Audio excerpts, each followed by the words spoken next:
자, 그러면 어떤 과일을 조심해야 될까요? 당을 유난히 더 올리거나 당뇨 환자한테 안 좋은 과일은 없을까요?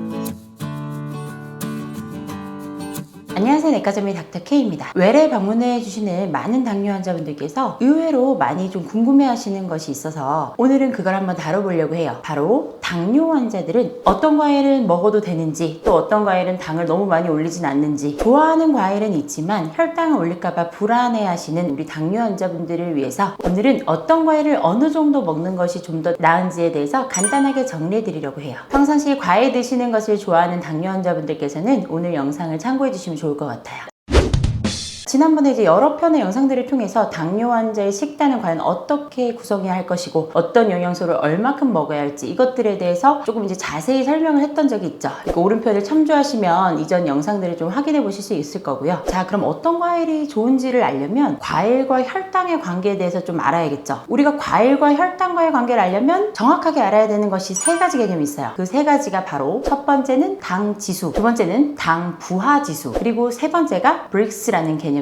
당 지수는 글라이세믹 인덱스라는 것이고, 이거는 이제 뭐 제가 몇 번씩이나 말씀드렸던 건데, 우리가 어떤 식품을 이제 먹었을 때 이것이 식후에 혈당을 얼마나 빨리 얼만큼 올리느냐, 이거에 따라서 이제 이것을 수치값으로 식품마다 매긴 게 바로 이 글라이세믹 인덱스예요. 글라이세믹 인덱스가 높을수록 포도당 반응이 빠르다고 알고 계시면 되는데, 일반적으로 글라이세믹 인덱스가 70 이상이면 당 지수가 높다라고 표현을 하고, 55 이하면 이 글라이세믹 인덱스가 낮은 식품이다 라고 표현을 합니다. 그렇다면 당뇨 환자분들은 당연히 이 글라이세믹 인덱스가 70 이상인 음식들은 피해주고 55 이하인 음식들을 주로 챙겨서 드셔야겠죠. 당 지수가 55 이하로 낮을수록 당이 천천히 흡수되고, 그래서 혈당을 적게 올리기 때문에 글라이세믹 인덱스가 낮은 음식을 찾아서 먹어야 하는 게 우리 당뇨 환자분들의 숙제겠죠. 자, 그렇다면 당 부하 지수는 무엇일까요? 당 부하 지수는 글라이세믹 로드인데, 이 글라이세믹 로드는 탄수화물의 흡수 속도뿐 아니라 식사하면서 섭취하는 탄수화물의 양까지 고려해서 혈당을 예측하는 값이에요. 글라이세믹 로드가 20 이상이면 높은 음식, 그리고 11에서 19 사이면 중간, 10 이하면 낮은 음식입니다. 마지막으로 브릭스라는 개념을 볼게요. 이 브릭스는 과일의 당도를 수치로 나타낸 개념이라고 생각하시면 돼요. 그렇다면 브릭스가 높은 것은 당도가 높고 결국에는 혈당을 많이 올릴까요? 그런데 꼭 의외로 완벽하게 그렇게 연결되진 않습니다. 우리가 이 과일 속에는 포도당, 과당, 서당, 그리고 솔비톨까지 다양한 당류가 다 혼합이 돼 있어요. 이 중에 포도당은 당 지수가 100이지만 브릭스는 60 정도로 낮은 편이고, 과당은 당 지수는 19에서 20 정도로 낮은 편인데 브릭스는 150으로 높은 편입니다. 즉, 어떤 과일은 굉장히 단맛이 나지만 당 지수가 낮기도 하고, 반대로 별로 달지 않은데도 당 지수는 높은 과일도 있다는 얘기죠. 그래서 어떤 과일이 좋다는 말이냐, 자, 결론부터 궁금하신 분들을 위해서 일찍 설명드릴게요. 사과, 딸기, 블루베리, 체리, 자몽 같은 것들이 우리 당뇨 환자분들에 있어서 조금 더 편하게 섭취할 수 있는 과일들이라고 생각하시면 돼요. 자, 물론 뭐 제가 언급하지 않은 다른 과일들도 있겠지만, 이제 대표적으로 우리가 흔히 먹는 과일들 중에서는 이 정도를 생각해 볼 수 있는데요. 하나씩 한번 볼게요. 사과부터 보겠습니다. 사과는 당도, 브릭스는 굉장히 높은 편에 속하는데 당 지수는 상당히 낮습니다. 33 정도예요. 그리고 이렇게 당 지수가 낮은 것뿐 아니라 매일같이 사과를 섭취했을 때, 적정량을 섭취한다면 당뇨가 발병하는 확률이 28% 정도로 낮춰진다, 뭐 이런 보고들도 있어요. 뭐 그렇다고 사과를 먹는다고 무조건 당뇨가 예방된다, 이런 건 아니지만 이제 그런 보고들도 있다는 얘기입니다. 이뿐만 아니라 사과에 함유된 폴라보노이드 성분은 암세포의 성장을 억제시키는 효과가 있고 당뇨병 환자에도 좋은 과일로 알려져 있어요. 자, 그리고 딸기 살펴볼게요. 딸기 또한 달고 맛있죠. 근데 당 부하 지수가 1로 상당히 낮은 편입니다. 자, 당 부하 지수는 10 이하면 낮은 편이죠. 수치가 1이라는 얘기는 딸기를 먹었을 때 결국에는 다른 과일들에 비해서 굉장히 느리게 혈당이 올라간다는 얘기죠. 그렇기 때문에 우리 당뇨 환자분들이 딸기를 비교적 안심하고 섭취할 수가 있죠. 그리고 딸기에 피세틴이라는 성분이 있는데 그 성분은 당뇨병의 증상 완화에도 도움이 돼요. 자, 그리고 세 번째 살펴볼게요. 블루베리. 블루베리는 섬유질이 많아서 우리 몸속의 혈당을 조절하고 포도당 수치를 낮춰주는 데 도움을 줍니다. 그리고 블루베리에 들어있는 안토시아닌이라는 성분이 혈당 상승을 억제시켜주는 효과가 있고 눈에도 좋다고 알려져 있어요. 그래서 이 안토시아닌 성분이 들어있는 블루베리는 당뇨병성 망막병증이 있는 환자에게도 도움이 됩니다. 자, 그리고 체리를 살펴볼게요. 체리는 인슐린의 분비 자체를 2배 이상 증가시켜주는 효과가 있어요. 그리고 당을 분해하는 효소를 억제하는 효과가 있습니다. 그래서 결국 혈액으로 포도당이 흡수돼서 포도당 수치가 올라가는 것을 방지시켜주고, 그리고 자몽도 혈당 부하 지수가 3으로 매우 낮은 음식이죠. 뭐 딸기만큼 낮은 과일에 속하기 때문에 비교적 당뇨 환자분들이 부담 없이 즐기실 수 있어요. 자, 이 밖에도 키위나 배, 토마토 같은 것들도 당 지수가 그렇게 많이 높지 않기 때문에 부담 없이 즐기실 수 있는 그런 과일들이에요. 자, 그렇지만 이제 이런 것들이 이제 무한정 많이 먹으면 당연히 당을 올립니다. 하루에 딱 한 요만큼, 한 주먹만큼만 드시는 거예요. 하루에. 이거 이상 넘어가면은 당은 당연히 쭉쭉 오르게 돼 있죠. 딸기 뭐 한 박스 먹으면 당연히 당 오르겠죠. 근데 이제 그 정도 드시면 안 되고, 뭐 딸기를 먹어도 한 5알, 6알 이 정도 드실 때 얘기인 거예요. 자, 그러면 어떤 과일을 조심해야 될까요? 당을 유난히 더 올리거나 당뇨 환자한테 안 좋은 과일은 없을까요? 자, 흔히 우리가 열대 과일이라고 알고 있는 과일들이 이 조심해야 될 음식에 속합니다. 망고, 파인애플, 바나나 이런 것들이 당 지수도 굉장히 높은 편에 속하고 1회 섭취량에 따른 당 부하 지수도 높습니다. 그리고 복숭아 있어요. 복숭아는 생각보다 이제 당도가 높은, 브릭스가 높은 과일은 아니지만 당 지수는 56으로 과일 중에서 높은 편에 속합니다. 뭐 첨도복숭아 같은 거 달지 않다고 무심코 드시다가는 당이 또 많이 오를 수 있으니까 조심하셔야 해요. 자, 모든 과일들은 사실 품종에 따라서, 그리고 먹는 양, 먹는 방법에 따라서 이런 것들 당을 올리는 정도가 많이 다르기 때문에 제가 말씀드린 거는 어디까지나 이제 기본적으로 평균치 한 주먹 정도 드실 때 이 정도의 기준을 얘기하는 거예요. 아시겠죠? 자, 그럼 이렇게 다양한 종류의 과일들, 혈당을 최대한 적게 올리려면 어떤 방법으로 얼마큼 먹어야 할까요? 가장 중요한 1번 원칙이에요. 과일로 과식을 하면 안 됩니다. 더군다나 당을 많이 안 올리는 과일이더라도 적정량 이상을 먹으면 당을 몸속에서 올릴 수밖에 없어요. 그 적정량은 사과로 따지자면 한 2분의 1쪽 정도, 그리고 자몽도 2분의 1쪽 정도, 딸기는 6개에서 7개 한 손에 올라갈 정도. 두 번째는 과일을 생으로 드시라는 겁니다. 자, 여기서 생과일이라는 것은 과일을 그냥 생으로 드셔야 된다는 얘기예요. 여기다가 열을 가해서 가공을 하거나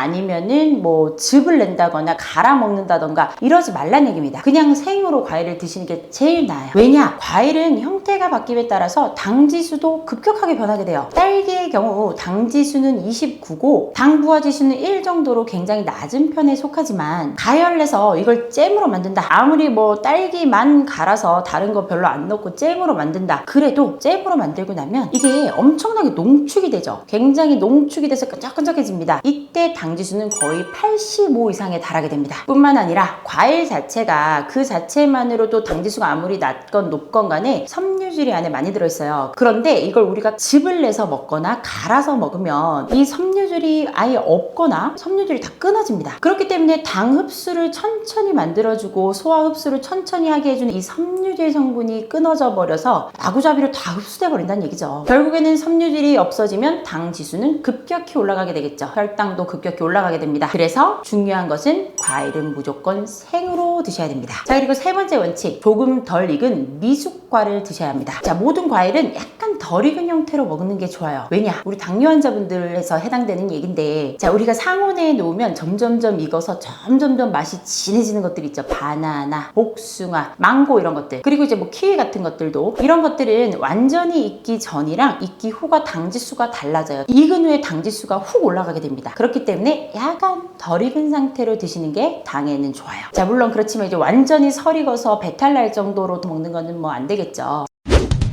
자, 오늘 이렇게 당뇨 환자분들, 특히 과일을 좋아하시는 우리 당뇨 환자분들이 과일을 어떤 과일을 먹어야 할지, 그리고 어떤 과일을 피해야 할지, 그리고 과일을 먹을 때 가장 중요한 원칙들에 대해서 살펴봤어요. 자, 내가 좋아하는 과일을 얼마큼 먹어도 될지, 그리고 과연 먹고 나서 어떻게 할지. 자, 물론 제가 이제 말씀드린 것 중에 몸에 좋은 과일들도 있죠. 당뇨 환자분들이 드셨을 때 괜찮은 과일들, 그리고 이제 사실 이제 드시면은 좀 해로운 과일들, 뭐 이런 과일들이 나눠져 있는데, 사실은 과일을 내가 하루에 뭐 한 움큼 이상 먹었어요. 없어요. 그렇다면 먹고 나서 운동을 하시는 거예요. 운동을 하시면 해결이 됩니다. 자, 내가 이제 과일을 유난히 좋아하는 사람이에요. 그럼 과일을 조금 더 먹고 조금 더 운동을 하세요. 그러면 혈당은 떨어질 수밖에 없습니다. 그리고 내가 운동을 할 생각이 없다, 이렇다면 더군다나 과일로 과식을 하시는 건 금물이고, 과일은 항상 딱 손 한 움큼만큼만 드세요. 아시겠죠? 자, 오늘도 건강하게 식단을 유지하면서 여러분의 혈당 조절에 힘쓸 수 있는 하루가 되기를 바랄게요. 오늘 영상이 마음에 드시면 구독과 좋아요, 알림 설정 부탁드릴게요. 감사합니다. 내과전문의 닥터 K였습니다.